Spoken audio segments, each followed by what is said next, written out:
Phones have made it a lot easier to just show like this bravado, like this false confidence. It's everything that you want them to see. Like nowadays, a lot of my friends will be like, oh, like let's dress up for dinner. Like I want to take pictures for Instagram. Like we're gonna look hot. One thing I would change from our generation of flirting is how easy it is to manipulate someone into liking you. I'm still crazy with likes sometimes. Like I'll text my friend being like, hey, like my photo. At this point, it's just kind of like a game, so I can only swipe through when I'm like bored, and I'll like chat you up for like 2 seconds and never talk to you again.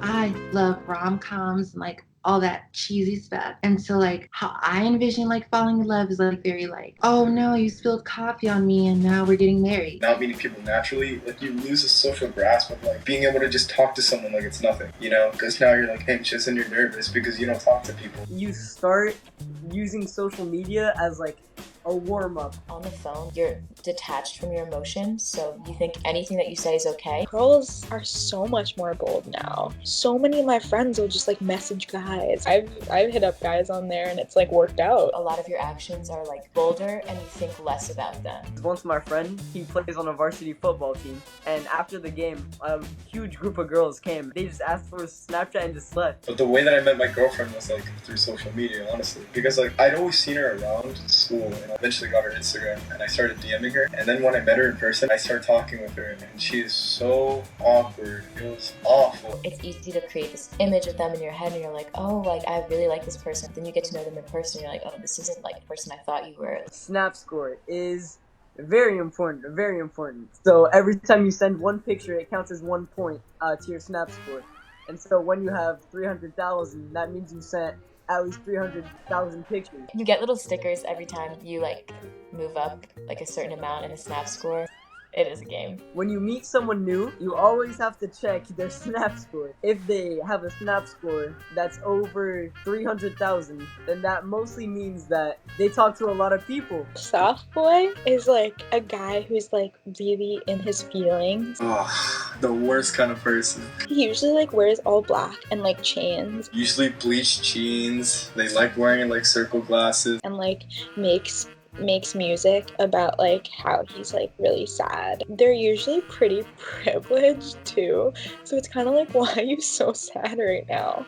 Breadcrumbing for like leaving little hints for someone, so they pick up the breadcrumbs. When you string somebody along for like a long time, oh, I like you, and then a week later you're like, who are you? And then you're like, just kidding, I love you. Cuffing season is like a mandated time in the year. January to March. It's a little colder and you're a lot lonelier. So you decide to get cuffed, and that means getting into a relationship and then dipping on them when it's like April and it's warm and it's about to be summer because you want to go have fun with your friends. A snack is someone who's like really attracted to where it's like, I want to like taste that. Oh, it's so cringy. It's like you're good enough to eat. Whole meal is someone just like, I need you now. Like, you look absolutely delectable. If I'm not eating my meals, then I'm starting to lose something. Curse someone is to, when you've been trying to get moves at someone and they're just not feeling it and then they start ghosting you. I typically ghost. It's my toxic trait. I can't say like, I'm actually not having a good time. So I'm like, what if I just disappear? Flirting on social media is confusing because I think that people tend to have like an online persona and an in-person persona. And it's easy, like even if you do hurt someone's feelings, you can just leave them on open and ghost them. You could get rejected more easily because once people actually meet you in real life, they realize they're like, oh, this person is not at all what I seem. And that's where the fake personality like comes in. I feel like now that I've been on social media since I was like 12, I can't get off it now. It's like all my friends are on there. It's so addictive. The only thing that I would change is like how easily it is to drop people that you're not interested in. I wish people would talk to each other more. I wish people like weren't so nervous to like speak to one another, because words don't mean much when they're over the phone, but in person they mean something.